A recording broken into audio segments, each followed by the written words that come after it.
Hello everyone and welcome to instant biology by doctor Neelabh. मैं फिर से आ गया हूँ आपके बीच में एक बहुत ही इंपॉर्टेंट इन्फॉर्मेशन के साथ।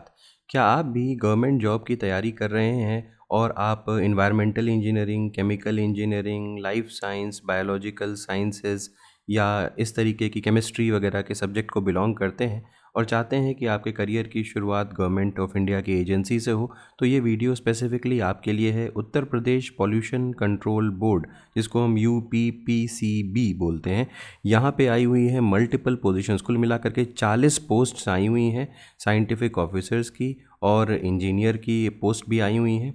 तो इन पोस्ट के अगेंस्ट किस तरीके से अप्लाई करना है, क्या एलिजिबिलिटी क्राइटेरिया है, कितनी सैलरी मिलेगी, पे मैट्रिक्स 10 फॉलो हो रहा है, बहुत ही ज़बरदस्त अपॉर्चुनिटी है। और कई सारी पोस्ट हैं, जनरली इतनी सारी पोस्ट एक साथ नहीं देखने को मिलती हैं, तो इसीलिए ये वीडियो आपके लिए यूज़फुल है। इसको लास्ट तक ज़रूर देखिएगा अगर आप भी अप्लाई करना चाहते हैं। तो सबसे पहले तो ये लिंक देख लीजिए uppcb.up.gov.in। इस पर क्लिक करके आप डायरेक्टली, ये लिंक जो है वो डिस्क्रिप्शन सेक्शन में भी मिल जाएगा आपको। इस पर क्लिक करके आप डायरेक्टली इस वेब पेज के ऊपर पहुंच सकते हैं। आगे बढ़ने से पहले आपको एक हम्बल रिक्वेस्ट करनी थी। अगर आपको भी इस चैनल से बेनिफिट हो रहा है, जॉब अपॉर्चुनिटी से, पढ़ाई में, ट्रेनिंग अपॉर्चुनिटी से रिलेटेड इन्फॉर्मेशन मिल रही है, तो वीडियो को ज़रूर लाइक किया करिए, चैनल को सब्सक्राइब ज़रूर किया करिए। हमें ये देखने को मिलता है कि बहुत सारे स्टूडेंट्स जो हैं वो चैनल को देखते ज़रूर हैं बट बिना सब्सक्राइब किए चले जाते हैं। अगर आप चैनल को सब्सक्राइब करेंगे तो हमें भी मोटिवेशन मिलता रहेगा कि हम और बेहतर कंटेंट आपके लिए हर बार लेकर के आते रहें। जैसे ही आप इस लिंक के ऊपर क्लिक करेंगे, अब आपको यहाँ पे व्हाट्स न्यू का ऑप्शन नज़र आ रहा है। व्हाट्स न्यू के ऑप्शन पे नीचे आप थोड़ा सा स्क्रॉल करेंगे तो यहाँ पे देख सकते हैं assistant environmental engineer and assistant scientific officer examination 2026। जैसे ही इस पेज पे क्लिक करेंगे आप एक नए पेज पे रिडायरेक्ट हो जाएंगे। ये वाला पेज आ जाएगा और यहाँ पे डिटेल्ड एडवर्टीजमेंट दिया हुआ है, इंग्लिश या हिंदी जिसमें भी आपको देखना हो। यहाँ पे नीचे रजिस्ट्रेशन लिंक है और यहाँ पे नीचे एप्लीकेशन फॉर्म है। सारा का सारा ऑनलाइन सिस्टम है, पहले रजिस्टर करना पड़ेगा फिर ऑनलाइन अप्लाई करना पड़ेगा। लेकिन ये काम करने से पहले एडवर्टीज़मेंट को डिटेल में स्टडी कर लेना ज़रूरी है। तो इंग्लिश पे जैसे ही आप क्लिक करेंगे या हिंदी पे, जिस पे आप चाहें, इस पे क्लिक करेंगे तो एक नए पेज पे रिडायरेक्ट हो जाएंगे। एक PDF ओपन हो जाएगा। मैंने अपनी स्क्रीन के ऊपर ऑलरेडी ये PDF ओपन कर रखा है ताकि मैं आपको सारी की सारी डिटेल्स जो हैं वो बताता रहूँ। तो अगर यहाँ पे देखते हुए चलें, सबसे पहले तो देख लीजिए कि ये जो डेट दी हुई है यहाँ पे 27 तारीख को ये आया हुआ है। और दूसरी चीज़ जो है, एडवर्टीज़मेंट नंबर इंपॉर्टेंट है, ये देख लीजिए। असिस्टेंट इन्वायरमेंटल इंजीनियर और असिस्टेंट साइंटिफिक ऑफिसर की पोस्ट हैं 2026।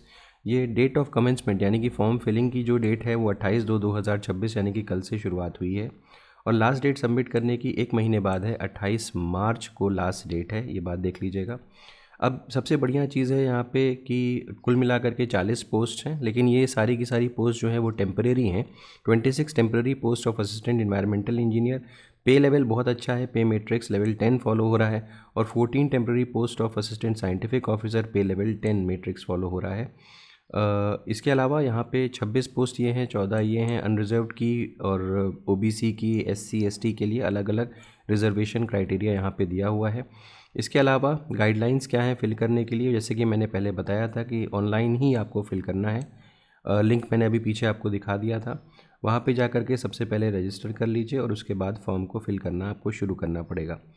ठीक है, ये सारी की सारी चीज़ें हो गई। एक बार और, after the last date of submission of online application, admit card and other important information will be available on the link assistant environmental engineer and assistant scientific officer examination at the official website. Official website पे ही आपको admit card वगैरह मिल जाएगा। ये सारी की सारी details यहाँ पे दी हुई हैं। यहाँ पे एप्लीकेशन फ़ीस दी हुई है जो काफ़ी ज़्यादा हाई है, तो इस चीज़ को देख करके करिएगा। मैं अगेन गवर्नमेंट से हमेशा अपील करता हूँ कि एप्लीकेशन फ़ीस फॉर्म की कम रखनी चाहिए ताकि मैक्सिमम लोग अप्लाई कर सकें। अनरिजर्व्ड की 2000, OBC की 2000, SC की 1000, ST की 1000, और फिज़िकली डिसेबल कैंडिडेट्स के लिए कोई फ़ीस यहाँ पे नहीं लगने वाली है। तो ये सारी की सारी डिटेल्स यहाँ पे हो गई। इसके अलावा एजुकेशनल डिटेल्स जो मांगी गई हैं, एक्सपीरियंस मांगा गया है। अगर हम असिस्टेंट इन्वायरमेंटल इंजीनियर की बात करें तो बैचलर्स डिग्री ही चाहिए बस। केमिकल इंजीनियरिंग में, केमिकल टेक्नोलॉजी में, civil engineering, environmental engineering from a university established, ये हो गया। ठीक है, तो ये आपको चाहिए होगी ये चीज़ें।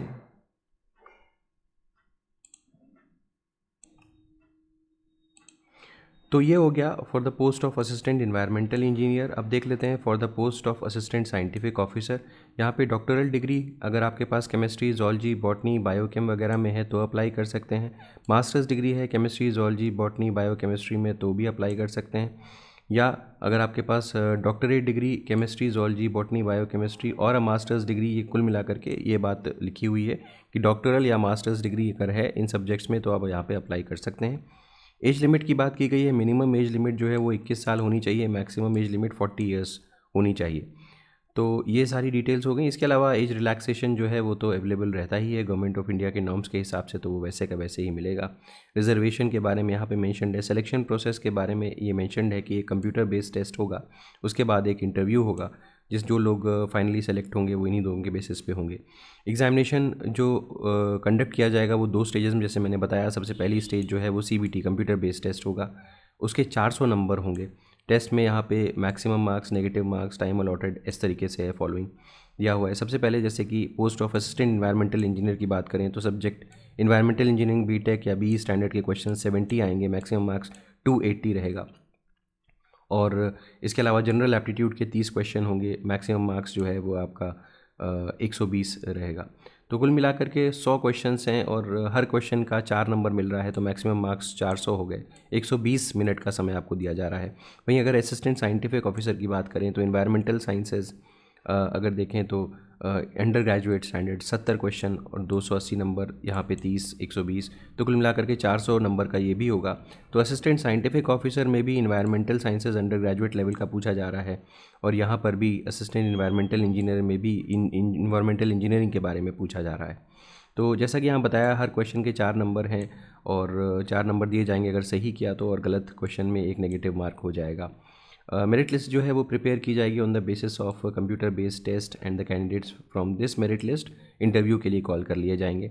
सेकंड जो स्टेज होगा इंटरव्यू कैरिंग 70 मार्क्स, 70 नंबर का इंटरव्यू है, तो 400 + 70, 470 नंबर कुल मिला करके हो जाएंगे।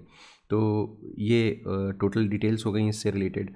बाकी सारी की सारी चीज़ें वैसे की वैसे ही हैं जैसे अप्लाई करते समय दिखता है। तो ये एक बार चेक कर लीजिएगा और उसके बाद फिर जा कर के रजिस्टर करने के बाद अप्लाई करिएगा। तो ये कुल मिला के सारी डिटेल्स हो गई एप्लीकेशन की। तो उम्मीद है कि ये वीडियो पसंद आया होगा। अगर वीडियो पसंद आया तो ज़रूर लाइक करिएगा, चैनल को सब्सक्राइब करना ना भूलिएगा, बेल आइकन को ज़रूर प्रेस करिएगा और अपने फ्रेंड्स के साथ ज़रूर शेयर करिएगा। Thank you, have a good day.